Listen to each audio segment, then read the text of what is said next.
Hey, what's going on? Luke here. For today's video, we're going to be talking about Tevita Pangai Jr. and the fact that the Broncos have told him he can look elsewhere. Now, for me, this is a little bit surprising. I didn't really see it coming. I don't know if there'd been some rumors going around for a little while, but look, it is surprising. But at the same time, he has got himself in a lot of trouble previously. He's a player who I think would be demanding a lot of money too. So in that aspect, I can see why the Broncos will get rid of him. Obviously, things aren't really going well for the Broncos as a whole. Players leaving, even their whole retention, the fact that they're letting Pangai Jr. go just after they've let Reece Walsh go, even Sam Walker in the past, does show that their recruitment isn't exactly what it used to be. And I'm not saying Pangai Jr. they'll regret or anything, but at the same time, he's a fantastic player. They just lost David Fifita as well. That was sort of the prospects that they had. They had David Fifita and they had Tevita Pangai Jr. Both were going to be superstars for New South Wales and Queensland. And obviously, David Fifita at the moment is probably one of the best second rowers in the whole game. They don't have him. Tevita Pangai Jr. has the potential to be one of the best back rowers / lock / prop / whatever he wants to play. He's that talented. He has the potential to be one of the best, and they've let him go, or they're letting him go, I should say. He hasn't officially signed with anywhere else. But just the fact they've told him he can look elsewhere, definitely not a good sign for him. Now, I just want to take this back to 2020. The Broncos actually did sack Tevita Pangai Jr., ended up backtracking on that, and they ended up signing him back again, or sort of reinstating his contract. And for me, I had no problems with them getting rid of him. Obviously, on the field, fantastic. He is so unstoppable on his day. But he just seems to have those brain snaps and just those brain fades and just does some dumb shit on the field and also off the field by the looks of things. Because he's ended up being sacked one time by the Broncos. Now he's been told to look elsewhere. So there must be something going on behind the scenes with him as well. I don't know, maybe it's just a character sort of thing. Maybe it's not. Maybe I'm just talking out of my ass. But the fact that the Broncos, in the predicament they're in, have said you can look elsewhere, I think that is definitely a bad sign for Pangai Jr. And I don't know what his actual suspension history is, but it feels like he spends a lot of time on the sideline. I can't really recall too many situations where he's been out through an injury, maybe here and there, but there's been no real big injuries. Seems to be suspensions, and I'm not even really counting that little COVID breach sort of thing. I know he didn't really play much last year when they got the wooden spoon, and obviously probably one of the worst seasons. And to be honest, probably one of the bigger reasons why they got the wooden spoon is the fact that he wasn't playing, but he has been playing a little bit this year and they haven't really looked too much better. But we all know how damaging he can be. Let's look back to this year against the Titans, up against David Fifita. These two guys were supposed to be the Broncos' future. Both of them in the second row. You had a New South Wales star. You had a Queensland star. Both of them were supposed to go on to bigger and better things. And I think David Fifita has. He's arguably one of the best second rowers in the comp. But Pangai Jr., he's a guy who's sort of in the mix every now and again, but not really. Like even with the Blue situation, when all the second rowers went down, they picked Tarek Sims. There's a little bit of talk about Pangai Jr., but I don't think there was a serious talk. And if he played like he did against the Titans, up against David Fifita, he absolutely locked down David Fifita. He was all over him. He was running at him all night, hitting him hard. It was just an outstanding game by Pangai, and that shows the caliber player he is and shows what he can do. It's just a matter of him doing it week after week, and he just can't do it. And I think the biggest problem is he can't stay on the field long enough to actually get that form and do it week after week, because he can do it 2 or 3 weeks, but then he'll get suspended. And that just seems to be the sort of player he is. Now, the talk at the moment is that he's probably going to sign with the West Tigers, maybe even like a Bulldog sort of tossed up, but everything seems to point at the West Tigers. Now, for me, I don't know if that's a good move. For me, as a Bulldogs fan, you can see, I feel like he'd be the sort of player that I wouldn't mind them taking a risk on. And I feel like every sort of team who's going to be in a predicament like the Bulldogs, like the Tigers, those sort of sides that, they just need 1 or 2 more signings and then they could really rise up. I feel like you look at Pangai Jr. and you look at him and you say, man, if he's on, he turns our team into a definite top 8 side. Problem is, though, is he going to be on the field long enough to actually do that? Because at the Broncos, he is at that side. He's got Payne Haas. He's got a lot of good forwards around him, a lot of good young forwards, and not really doing too much with it. He plays a couple of good games, but they're still not getting the wins. They might be in the contest, but they're not getting the wins. And for a team like the Bulldogs, they're sort of competing with the Broncos. So you add Pangai Jr. into the side, and does that turn him into a top 8 side? Who knows? Maybe with the players they've signed for the rest of the side in 2022, maybe they do, maybe they don't. Maybe he comes over and he's just suspended every couple of weeks. We've already got players like Dylan Napa and Hetherington who are that sort of player. The Tigers, on the other hand, are another team that has a history of making some really bad signings. Not so much the actual signings themselves, but just how much they sign these players for. Moses Mbye, off the top of my head, is a bad one. Another one is Joey Leilua.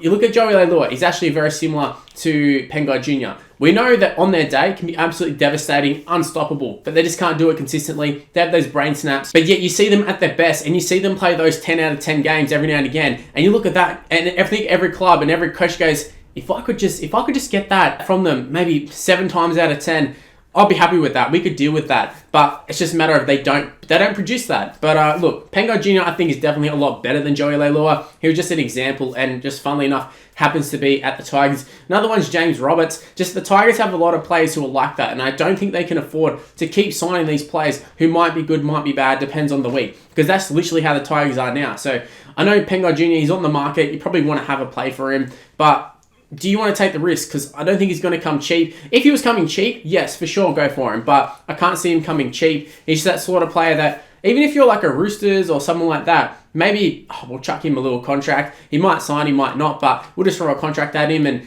chuck him on the bench or something. He might win a premiership. I can see him taking one of those sort of contracts, but look, everything seems to point at the Tigers at the moment. And for me, I'd be a little bit worried if I was the Tigers. I know on paper, it seemed like a fantastic signing. You look at the forward pack for the Tigers, doesn't exactly scream big names, and Pangai Jr. coming over, I think definitely would be an upgrade to the second rows and just the forward pack in general for them. He's 100% an upgrade, don't get me wrong, but at the same time though, he's going to be on big money, and like I said, fantastic when he's on the field, but he just has to be on the field, and he hasn't been able to show that throughout his whole career. He's been in first grade since 2016. You look at other players who also debuted in 2016. Ash Taylor was one of them. Latrell Mitchell was one of them. Cody Walker was one of them. Nathan Cleary was another one. Even guys like Josh Alloway, they're well and truly in the 100-game mark. And we have Pangai Jr. who's played 96 games. So I think it really says a lot about the fact that, we know he's a good player. He's been in all of the junior rep sides. He was a big signing for the Broncos back when Wayne Bennett was there. Even Wayne Bennett came out in the press conference and they asked him about it. And he said, yeah, he signed to play under me. But that's not good enough for a player. Like, coaches come and go 100%. Like, if a coach gets sacked, you don't just go and kick stones. Like, he's had so many opportunities at the Broncos and has stuffed them up time and time again.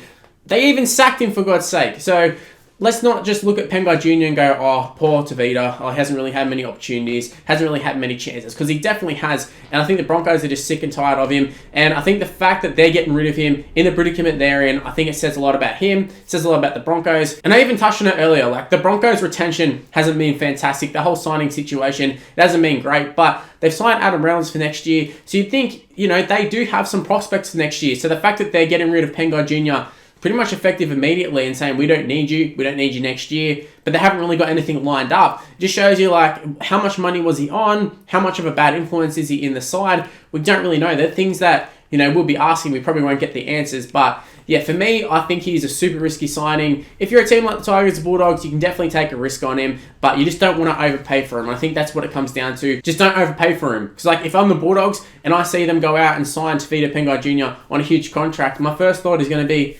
could you not got someone better? Could you not got someone more consistent? Could you not got someone who's more reliable? Because that's what a lot of these teams need. They just need a reliable player. That's exactly what the Tigers need. They need a really reliable second rower who's going to produce those 8 out of 10 games every week. And they don't have that at the moment, and Tevita Pangai Jr. is definitely not that player. He can play those 10 out of 10 games, but he's just not going to get every week. And even when he plays bad, he's not going to be playing those 7 out of 10 games. He's going to be doing stupid offloads leading to intercepts and dropping the ball and head highs. And like, when he plays bad, he plays really, really bad. But when he plays good, obviously plays super good 10 out of 10 games. So yeah, like I've been talking about, he's so rocks and diamonds, and I feel like coaches look at him and they say, I can get the best out of him. But a lot of the times with those players, it never really works out. So good luck to whoever signs him. I don't necessarily think he's a good signing. I don't necessarily think he'll be a bad signing. But let me know in the comment section below, what are your thoughts on Pangai Jr.? I'd love to hear from Broncos fans, because I know a lot of Broncos fans, they either loved him or they hated him, because he's just one of those players. He's a fairly likable player, because when he's on, he's smashing people, he's scoring tries, he's doing offloads, he's got a decent pass on him. He's like an all-round damaging player. But then on the other end of the spectrum, you got the fans who are